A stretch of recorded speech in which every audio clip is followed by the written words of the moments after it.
29 de junho, São Pedro, primeiro Papa, do ano de 67.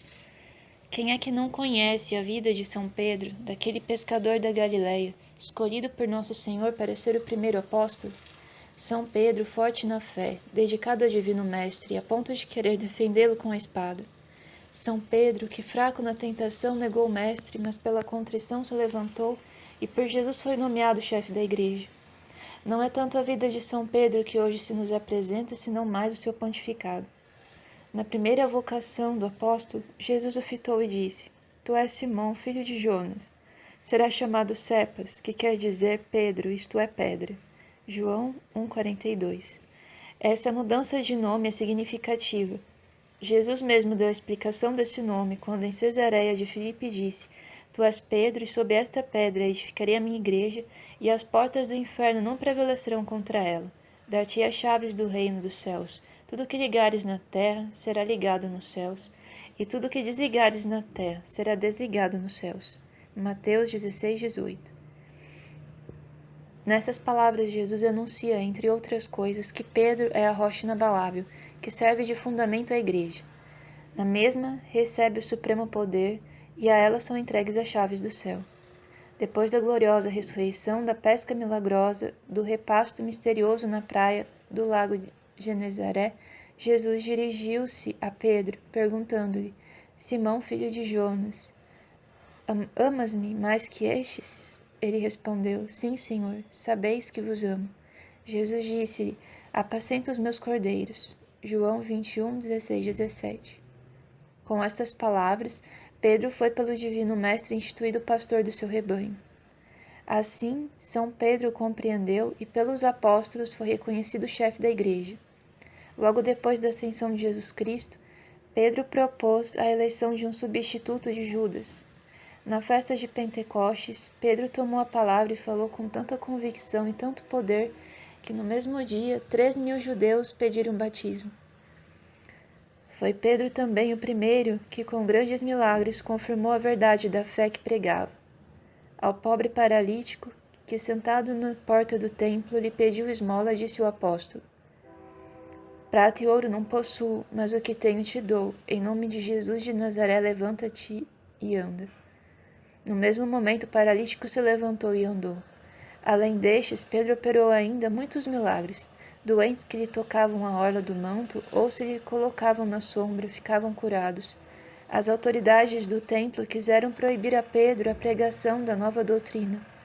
Este, porém, respondeu: É preciso obedecer a Deus, de preferência aos homens. Assim, Pedro pregou o evangelho com toda franqueza, não temendo cárcere e açoites. Foi também o primeiro dos apóstolos que pregou aos gentios, como prova a conversão de Cornélio. É difícil resumir em poucas palavras o que o grande apóstolo fez pela propagação da Santa Fé. Atravessou toda a Palestina, pregou e fez milagres estupendos onde quer que chegasse. Curou instantaneamente Enéas da paralisia de que sofria havia 8 anos. Chamou à vida a Tábita, ordenou sacerdotes e sagrou bispos.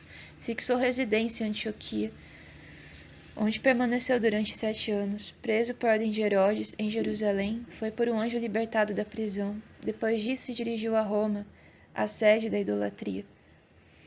De lá mandou missionários para a França, Espanha, Sicília e Alemanha. 9 anos depois, sendo expulso de Roma, voltou a Jerusalém, onde pouco tempo ficou para procurar outra vez a capital do império.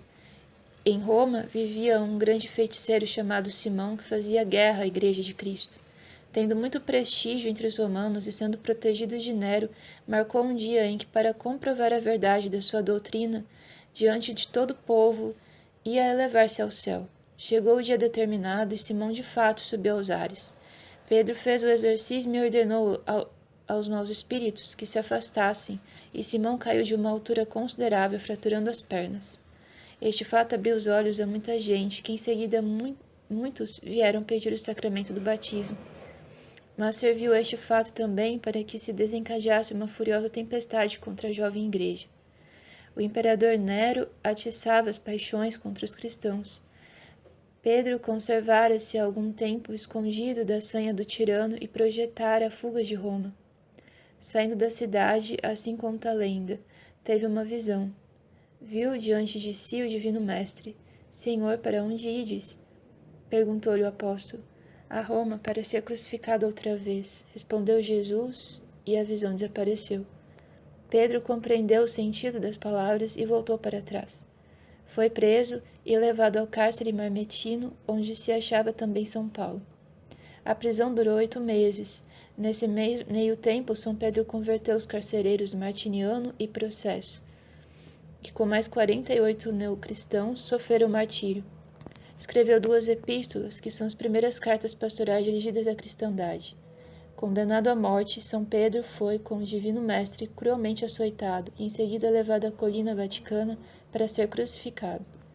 Estando tudo pronto para a execução, São Pedro pediu aos algozes que o pregassem na cruz com a cabeça para baixo, porque se achava indigno de morrer como divino mestre. Assim morreu o primeiro Papa da Igreja Católica. No lugar do suplício foi mais tarde edificada a Basílica de São Pedro. Os restos mortais do Príncipe dos Apóstolos e primeiro Papa se acham na mesma basílica. São Pedro, rogai por nós.